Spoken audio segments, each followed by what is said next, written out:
I picked the phone up and it wasn't sounding right. So she said, Shanquella gone. So, I'm saying gone, gone where, and she said, she dead. I said, dead how? And she said, alcohol poison. So when she said alcohol, I said, how she got alcohol poison? Where's she at? So she said, Mexico, Cabo. So, the phone just, my phone dropped and I just started crying. And then, I'm trying to figure out who she was over there with, and said she was over there with some friends that she went to school with, went to Salem with. So I said, you know of them? You know them? She said, I know of them. I just know she went to school with them. So, from there, my whole night was just trauma, man. I just cried all that night. This information came directly from someone who is friends with Dejane's mother, and this information was communicated because people were upset about the fact that only one angle is being showed, and that is Dejane assaulting your daughter. This was not a fight. This was a brutal assault. Yeah. I heard the same thing you heard. There's a video out there. Yeah. That she picked her up by the neck and slammed on the ground, and once they slammed her, she didn't get back up. Did not get back up. So I guess that slam back there must have broke her neck and her spinal cord. So he was the last one.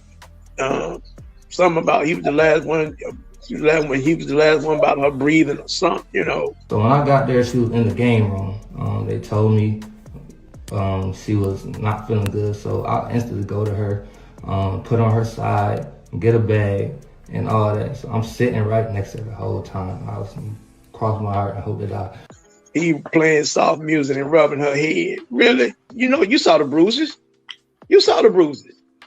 You came in the house. You want to sit there and say you played music and rub her head, and then she took a last breath, you left? You saw the music. I mean, come on, man, really? You should have came in that house. Hey, y'all ain't going nowhere. Y'all stand down here.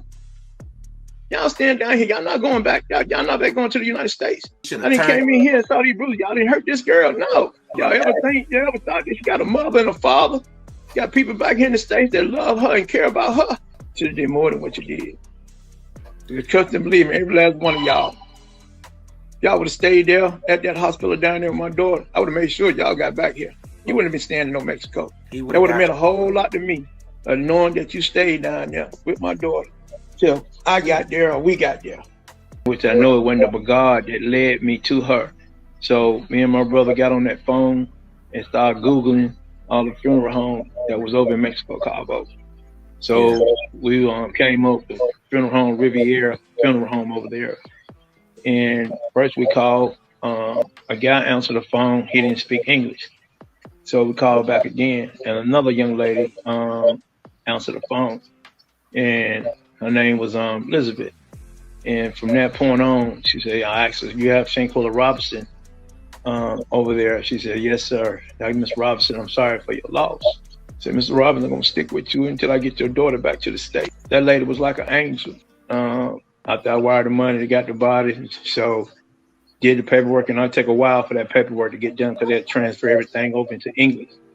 Yeah. So she got back here last Thursday, around about 5 o'clock. So I'm sitting there in the funeral home. As soon as that door opened and that box came in there with her in it, man, just cried like a baby. Yeah. Didn't even want to leave out the funeral home. My brother had to pull me out of there.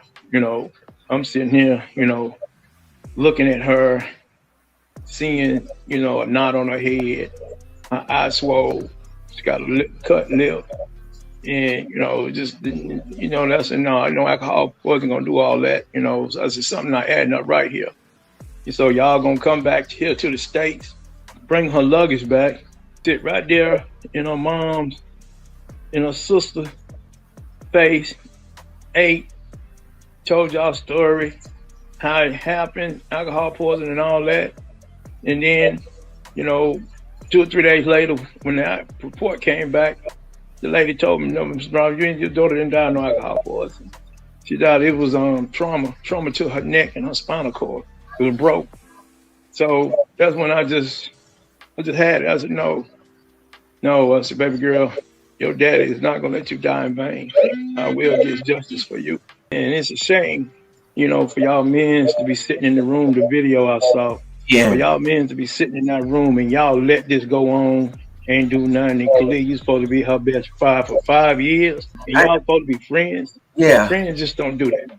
No, Khalid never called whatsoever. You know, from what his mom was telling me, you know, he'll come over to the house. I guess he was coming over to see what kind of information they knew. But once I found the information out, that's how they found the information, was through me, that she had a broken neck and a broken spinal cord, trauma. Right. That's how they got the information, was through me. And then once they came, when I called and sent what happened, then he was over there. Then all of a sudden, from what they told me, he got all sick and wasn't feeling good, and say his aunt was with him or his mama was with him. He wanted to leave. And when he left, they ain't heard no more from him, you know.